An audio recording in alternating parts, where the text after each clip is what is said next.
c'est pas une quantité. Avec ce que je viens de dire, on pourrait dire que tout compte fait ça va parler de quantité, puisque je parle d'économie. Pour moi, le betrag, c'est le passage d'intention aux extensions. Donc, c'est une façon de faire passer l'affect dans des coordonnées qui lui sont hétérogènes et qui correspondent à la symptomatisation d'un problème refoulé et qui ressurgit. Mais c'est le problème qui est celui, c'est pas le souvenir. Le souvenir non, c'est un souvenir réactivé par l'actualité. Mais j'ai l'impression que Freud il dit que le souvenir reste inconscient. Il a été inconscient, donc il reste inconscient, mais par contre l'événement, le problème, surgit comme symptôme. Oui, mais c'est la même chose qu'il discute dans la délégation, en considérant que, au travers de la phrase délégative, le contenu discursif transparaît consciemment, mais ce qui est la force de refoulement persiste. Donc le sujet ne repère pas pour autant de quoi dépend son symptôme. Il faut, dans les termes de Freud, il faut une psychanalyse pour faire apparaître ce qu'aurait été le traumatisme marquant effectivement le sujet, qui conduit dans sa réactivation à construire dans l'actualité un symptôme, alors que ça s'est tu pendant longtemps. Le renversement de cette économie, c'est pour moi le renversement de cette organisation de la béance en termes de biens, qui va donner la part belle dans des termes de l'actualité à ce qui a été antérieur et effectivement causal. Ce qui actuellement pourrait être accepté, une séduction sexuelle chez un adulte, ça va, mais la réponse hystérique de cet adulte dépendra du traumatisme antérieur. Le renversement, c'est un renversement de l'inconscient qui subsiste néanmoins dans une conscience. Quand je parle d'indiscernable, ça pose cette question, ce que vous êtes en train de dire.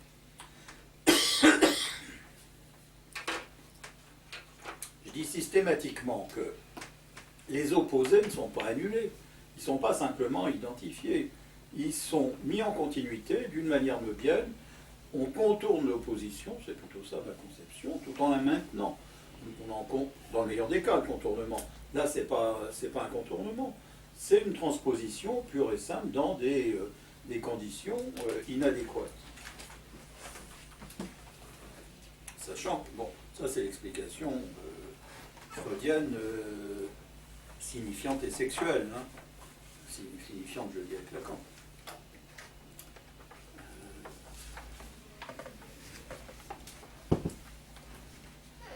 Je pense qu'avec un Freud ultérieur, le complexe symptomatique se révèle avoir une autre tenue que ce qu'on en dit là. C'est pas simplement un effet de transaction sexuelle, puisque ça va passer par... Freud y insistera, par exemple, pour le fantasme bomba d'un enfant, sur le fait que ce sont des phrases. Là, on est avant les textes canoniques de Freud, donc toute la question du langage dans le rêve, dans l'acte manqué, évidemment dans le mot d'esprit, ne transparaît pas encore. Moi, je le rajoute, me permet de le faire, surtout Lacan à l'appui, pour parler d'enchaînement signifiant. Parce que bon, on a déjà avancé par ailleurs, donc il ne s'agit pas de lire Freud d'une manière trop naïve non plus. Là, j'étais simplement en train de discuter de la relation inverse entre l'effet psychique du souvenir et donc l'effet psychique de l'événement.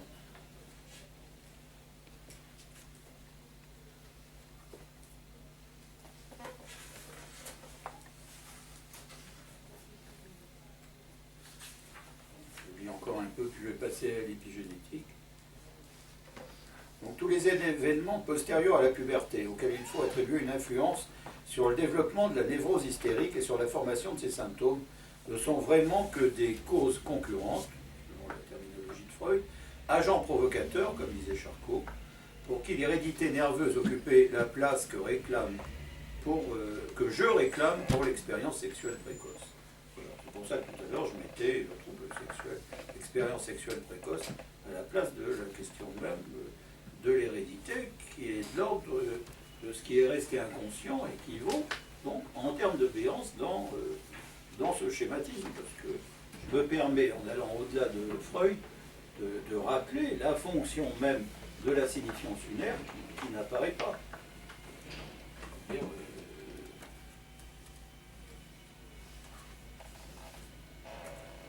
Je me suis permis de dire,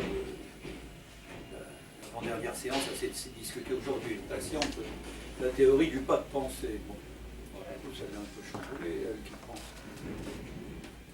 Et effectivement, quand on reprend la question des rêves, comme celle du souvenir, on voit bien que la question de la latence est posée. Qu'est-ce qui se passe dans la latence? C'est difficile de le dire.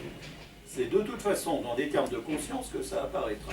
Donc, soit symptomatiquement, soit au travers d'un discours autrement élaboré, et qui remettra en scène quelque chose qui de toute façon continuera d'échapper. La causalité en elle-même, et l'inconscient comme inconscient primordial, dépendant d'un refoulement primordial, échappera toujours. Ça, c'est l'intentionnalité de la fonction qui veut ça. Une fonction échappe toujours dans ce qu'elle produit, comment je le dis, je le rappelle. Encore faut-il considérer que cette fonction n'est pas improductive, elle produit des matérialités diverses, entre autres des matérialités pathologiques sous forme de symptômes. Elle produit des existences permettant au sujet de se débrouiller, hein, avec sa mémoire, avec des pensées qu'il est en train d'élaborer, une fois de plus en termes de proposition, hein, c'est ça c'est-à-dire un discours écrit ou oral, qui est autre chose que ce qu'on appelle même un langage intérieur. Je ne pense pas que le langage intérieur, même si ça fait les choubras de la scolastique, pour certains, ait une quelconque réalité. C'est difficile de savoir, alors pour revenir sur l'organicité, difficile de savoir ce qu'il y a entre les processus physico-chimiques qui conditionnent l'activité des neuroniques et ce qu'on va appeler des pensées patentes. Qu'est-ce qui se passe dans cet intervalle? Ce que Lacan nous met en main, je pense, à partir de toute son élaboration de Freud, qu'on peut relire dans Freud, c'est une structure de l'abéance, c'est-à-dire que ce qui nous permet d'accéder à l'inaccessible, c'est encore un effet d'inaccessible. Je pourrais dire que, écrit en paire ordonnée, que c'est de l'inaccessible qui produit son rapport à l'accessible.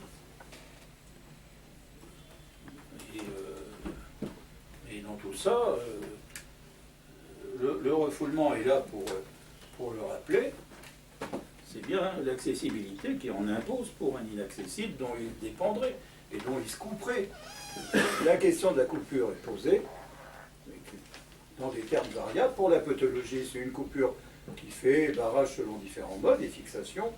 Et sur le fond, dans le meilleur des cas, c'est une coupure qui fait lien. Nous sommes là plutôt en train de discuter, au travers de la différence avec la pathologie, de ce qui constitue la coupure comme lien, comme passage.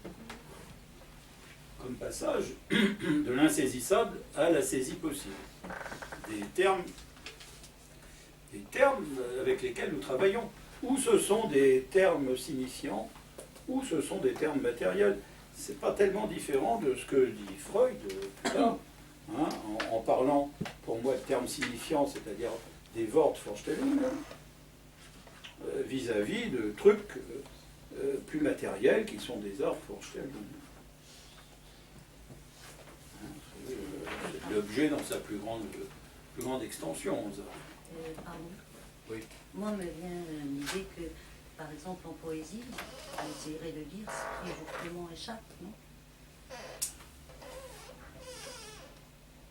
Il faut discuter ce que veut dire cette phrase, essayer de dire. C'est pas essayer de dire clairement, c'est essayer de dire dans la variation de l'habitude syntaxique, dans un usage décalé du lexique, dans tout ce qui est à disposition, dans de la rime, des assonances, enfin, des choses de plus en plus signifiantes, ça oui. Mais ça continue d'échapper, je veux dire. C'est-à-dire qu'on donne l'échappement en main, ça ne veut pas dire que ça cesse d'échapper. Hein? Donc c'est comme ça que je soutiens que la parole échappe dans ce qu'elle construit. La parole, on n'entend jamais, on entend la voix, on a les mots, on a l'organisation des phrases, bon, des choses qui se matérialisent, mais la parole elle-même, Donc, J'ai aussi une question. Tout à l'heure, vous mettiez le trouble sexuel précoce et l'hérédité au niveau de la béance. C'est la béance. oui, dans l'hérédité, chez Charcot et les suivistes, puisque Freud discute avec ces gens-là, hein, et pour lui, le trouble sexuel qui vient à la même place, que je mets effectivement dans la béance, puisqu'il s'agit du passage à ce qui échappe, c'est la discussion que nous venons d'avoir, et qui vient souligner que ça échappe. Mais est-ce que ce ne serait pas mieux de dire que c'est la béance à partir du moment où le trouble sexuel est nié, comme l'hérédité est niée, enfin, dans le sens où c'est le 1 qui va vers le 0, quoi. Enfin, oui, mais je ne vais pas donner, effectivement, quand je parle de refoulement, je ne vais pas donner la texture du refoulement qui suppose la mise en jeu de tel ou tel type de négation en particulier, oui, et d'une dialectique entre forclusion et discordance. Négativité, positivité, je pense qu'il faut toujours les 4 termes. À partir de là, on revient sur un schématisme de cet ordre. C'est-à-dire que la négativité qui permet de jouer de tous ces passages a la même structure que le schématisme de ces passages.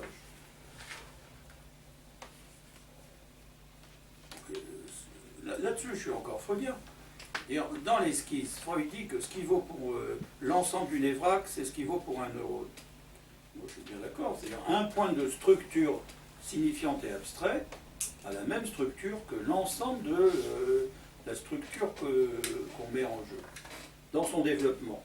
C'est ce que je dis pour le sujet. Sous ça, c'est un schéma du sujet, ça n'empêche pas le sujet de prendre place sous tel aspect subjectif ou tel autre aspect subjectif, ou subjectal plutôt, puisque je parle d'objectivité aussi bien, donc dans la structure. Donc à la fois, le sujet s'y inscrit et l'ensemble correspond à ce qu'il est plus largement que l'inscription qu'il y prend. Donc le symptôme, c'est un mode d'inscription de ce que sont des souvenirs antérieurs qui n'ont pas été, disons, digérés, qui n'ont pas été repris, réélaborés de manière signifiante. C'est ce que ça veut dire, digérer. Que les pensées actuelles qui en dépendent sont des pensées coincées et qui font symptôme aussi. C'est là que vous situeriez le corps, enfin, sur la ligne du symptôme. Oui, mais c'est parce que je fais un schéma simple. Je ne fais pas un schéma avec 50 000 méridiens qui mettraient en jeu dans un tissu bien élaboré l'ensemble des fonctions dont on veut disposer. J'en veux autant que je veux des méridiens comme ça. Étant entendu qu'à chaque fois, il y a un ordre de... Il faudrait même que je passe là pour le reprendre. Il m'en faudrait un de plus pour que je sois content. Donc on va en rajouter un. Donc j'en suis là. Donc je ne vais pas aller dessus-dessous. Et voilà, on se débrouille. Et l'ensemble fait quand même une bande de Möbius avec de multiples méridiens.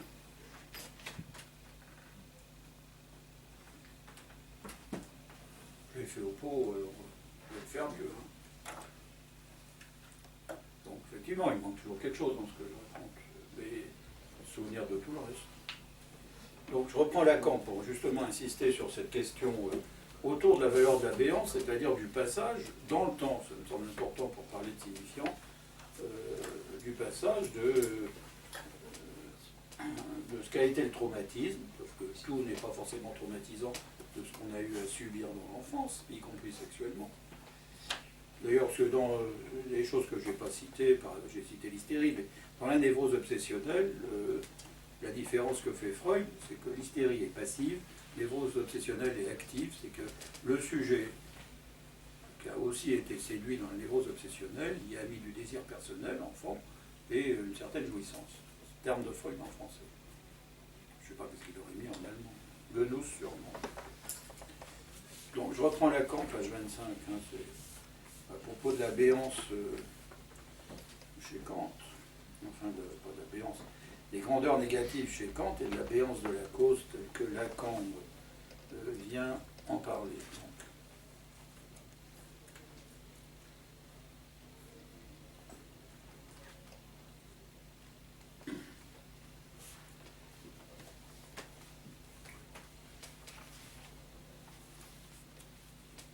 Donc la cause, on n'est pas pour autant plus rationalisée chez Kant. Hein.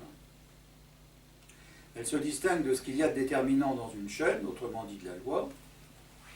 Je pense qu'il faut se souvenir du fait que Freud utilise ce terme d'enchaînement.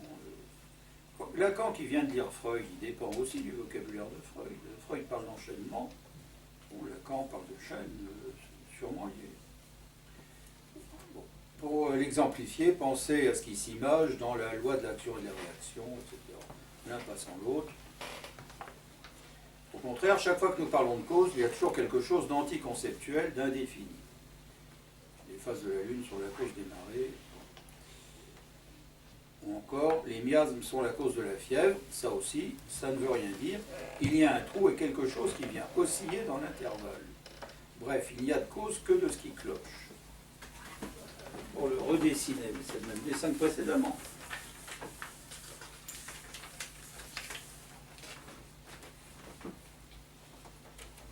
Entre la cause et ses conséquences.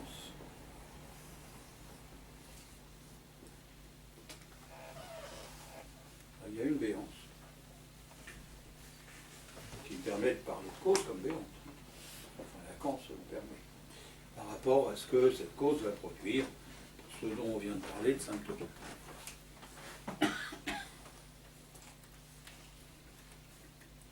L'inconscient freudien, c'est à ce point que j'essaie de vous faire viser par approximation qu'il se situe,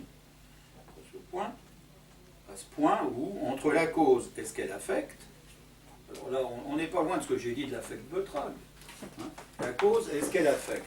Elle va affecter le sujet sous une forme symptomatique.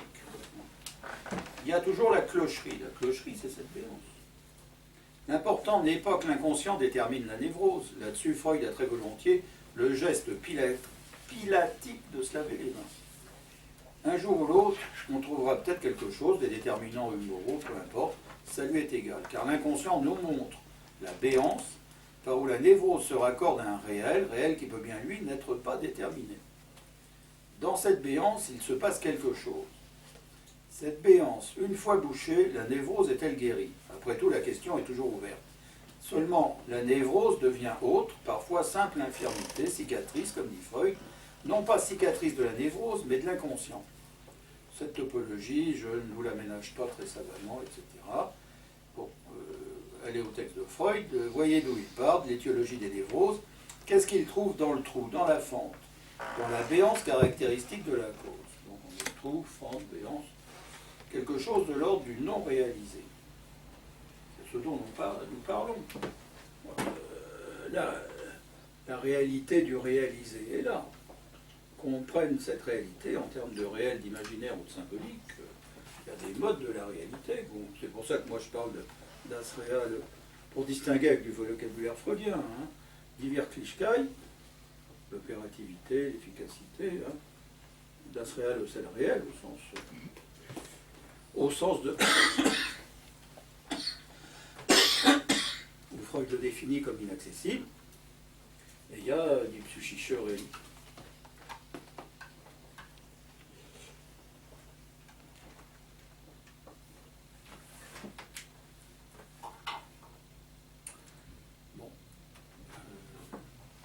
Mais en face de cette réalité,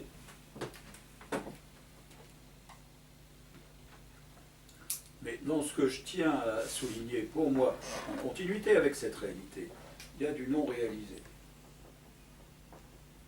Accessible comme tel parce que ça n'est pas réalisé. Accessible comme tel parce que de toute façon ça va se réaliser. Sinon on n'en parle pas. Il n'y a pas de cause sinon au travers des effets. Comme il n'y a pas d'autre sans sujet. Il n'y a pas de sujet sans autre. Bon, il faut bien qu'il y ait cette continuité et cette dualité minimale hein, entre les termes que j'oppose pour les considérer en continuité comme indiscernables. Et c'est bien toute la fonction de la psychanalyse de les rendre discernables.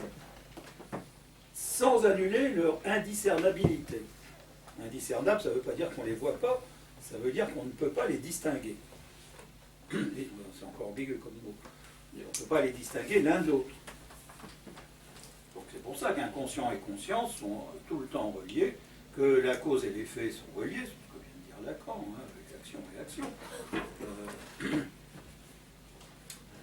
que tout notre propos, c'est d'aller reconsidérer ce qui peut avoir un effet, comme on dit, c'est peut-être un peu étiologique, hein,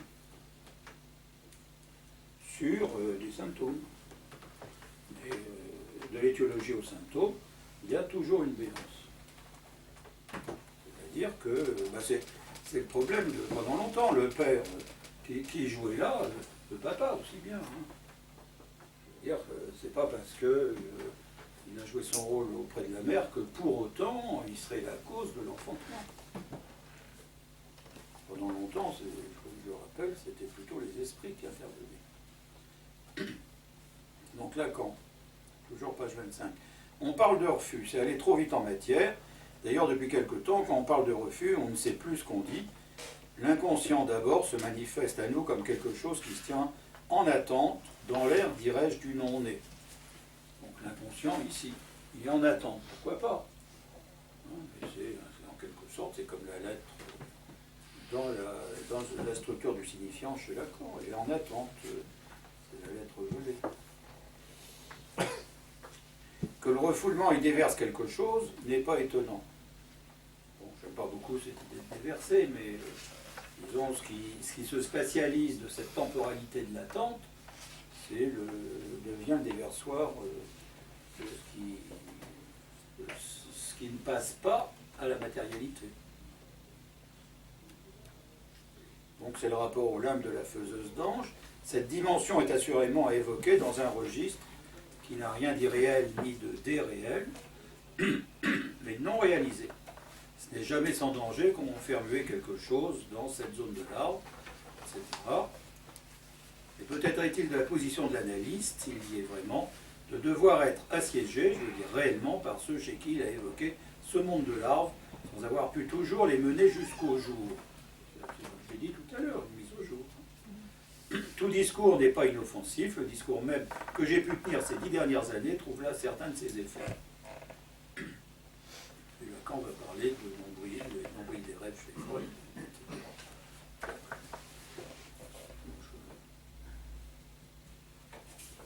Est-ce qu'on peut dire que le souvenir de troubles sexuels précoces dont parlait Freud, c'est du non réalisé? Oui, oui. Mais justement, ce n'est pas un souvenir.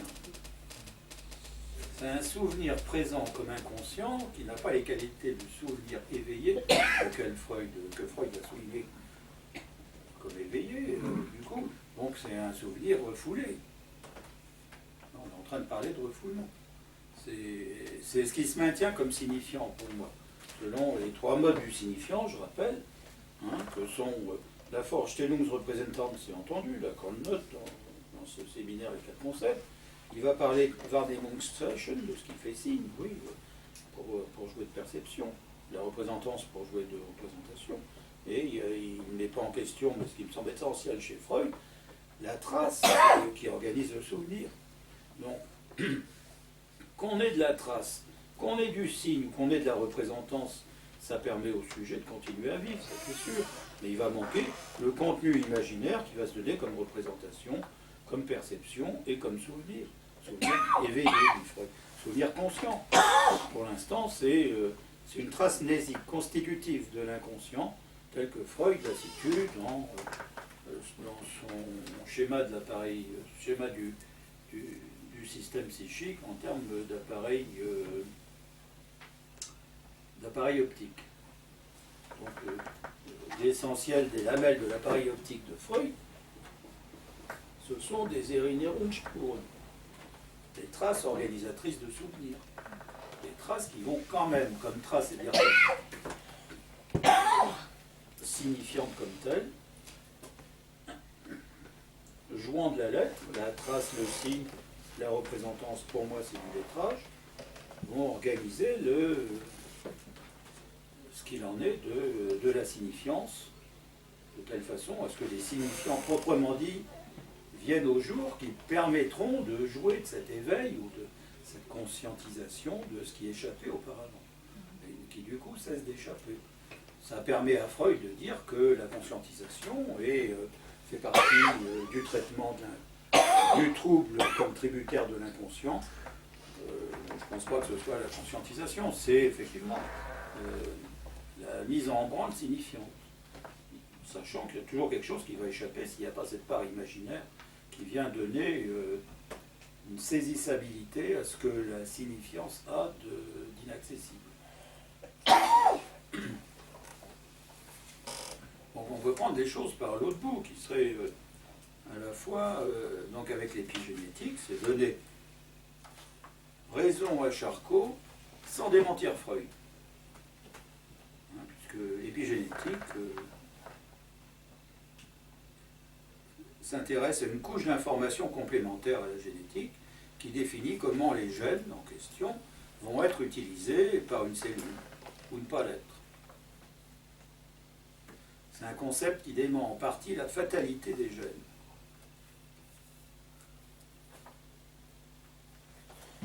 Donc, la question de fond, c'est que on part d'une seule cellule, hein, l'œuf initial. Et après, on se retrouve avec des cellules entièrement différenciées, qui n'ont pas du tout la même activité dans l'organisme. Qu'est-ce qui s'est passé? Qu'est-ce qui joue de cette différenciation? Donc là, il y a de l'épigénétique. Ce n'est pas la génétique, hein, puisque toutes les cellules ont la même, chez un individu, humain, on va dire, ont la même génétique. Par contre, toutes les cellules sont différentes.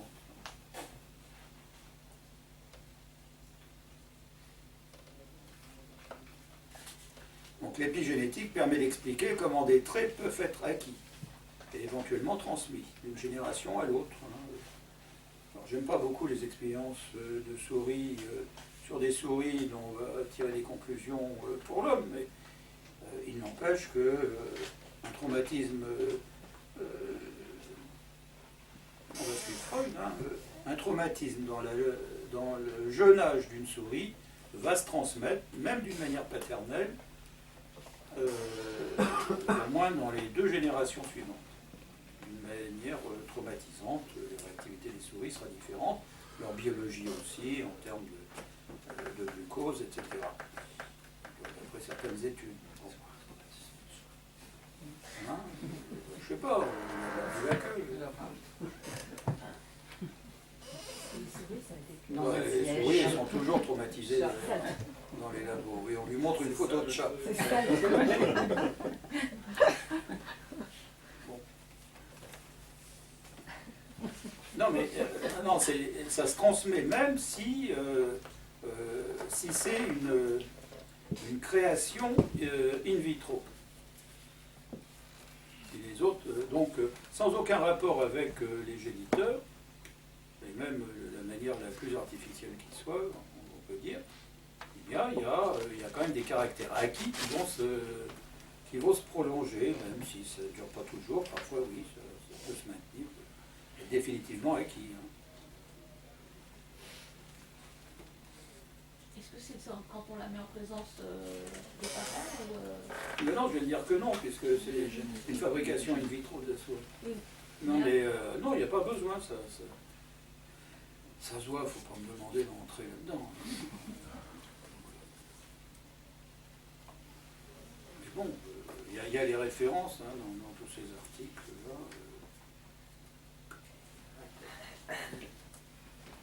Quoi? C'est la marque? Voilà, mais les souris restent marquées. Oui. Vont être déprimées, c'est-à-dire elles ne se précipiteront pas sur la bouffe, ou ne sont pas assez hargneuses, ou je sais pas quoi. L'épigénétique est l'étude des changements d'activité des gènes, donc des changements de caractère, qui sont transmis au fil des divisions cellulaires ou des générations, sans faire appel à des mutations de l'ADN. Donc il y a tout un tas de théories sur les replis de l'ADN qui jouent par une méthylation d'un certain nombre d'acides aminés, de telle façon à ce que la méthylation permet un repli de la molécule sur elle-même, et donc des gènes n'apparaîtront pas, ne joueront pas leur rôle dans les passages ADN-ARN et inverse, il y a des passages ARN-ADN, donc de toute façon ces gènes seront cachés, masqués, d'autres seront ouverts. Tout le problème est, si on veut en jouer médicalement de tout ça, c'est de faire apparaître des gènes masqués dont le masquage crée des troubles, et peut-être, pas s'en laisser compter par les gènes qui apparaissent ouvertement.